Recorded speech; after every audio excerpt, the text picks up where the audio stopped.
il a poursuivi son engagement politique. Je vous demande d'accueillir comme il se doit Noël Tordeux.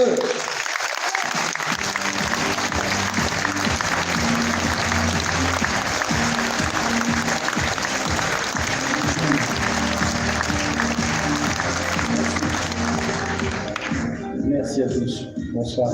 Et 2022 aussi, je l'ai parrainé. Ça n'est pas allé jusqu'au bout, malheureusement, mais c'est pas faute d'avoir essayé. Mesdames, Messieurs, comme je dis chez moi, chers concitoyens, alors aujourd'hui, je me tiens devant vous pour vous parler d'un sujet crucial pour l'avenir de nos communes rurales, la sortie de la France de l'Union européenne, ce qu'on appelle le Frexit. Nous vivons dans un pays riche en histoire, en culture et en diversité. Pour illustrer mon propos sur l'histoire, ma petite commune a été offerte par Dagobert dans les années 620 à sa fille Eusébie.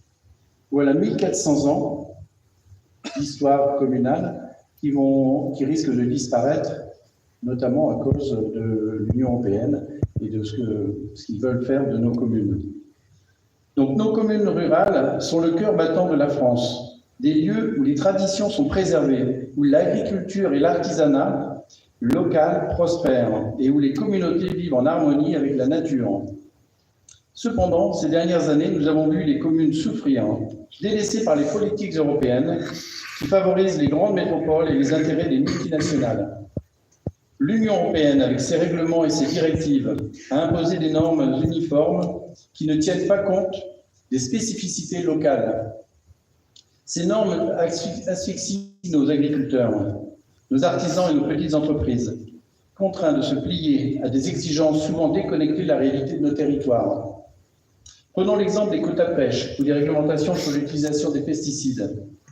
Ces décisions prises à Bruxelles ne tiennent pas compte des besoins et des particularités de nos régions.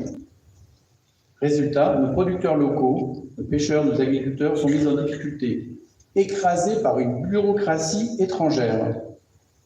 De plus, les subventions européennes, présentées comme une aide au territoire, sont en réalité un leurre.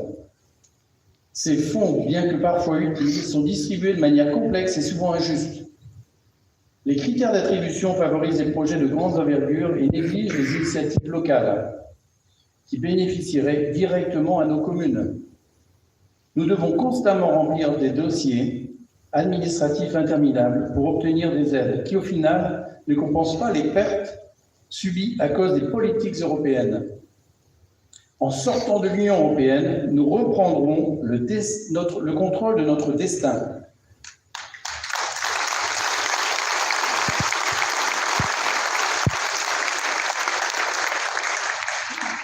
Nous pourrons enfin élaborer des politiques agricoles et rurales adaptées à nos besoins, soutenant véritablement nos producteurs locaux. Nous pourrons instaurer des normes qui respectent notre environnement sans pénaliser nos agriculteurs. Nous pourrons redistribuer les fonds directement, là où ils sont nécessaires, sans passer par des circuits bureaucratiques interminables. Le Frexit, c'est aussi la possibilité de protéger nos services publics, qui en ont grand besoin. Si essentiel dans les zones rurales, la poste, on en a de moins en moins en zone rurale, les écoles, les hôpitaux, les transports en commun, tous ces services qui sont mis à mal par des politiques de libéralisation imposées par l'Union européenne. En retrouvant notre souveraineté, nous pourrons garantir leur maintien et leur développement, assurant ainsi une qualité de vie décente pour tous nos concitoyens.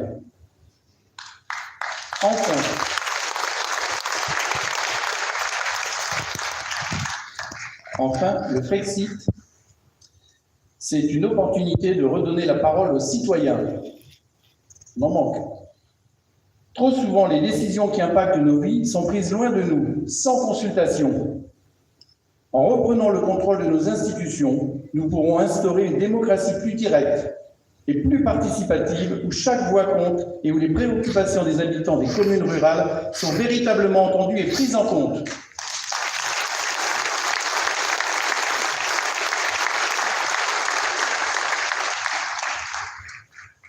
Mesdames et messieurs, il est temps de retrouver notre souveraineté, de protéger nos territoires et de défendre nos valeurs.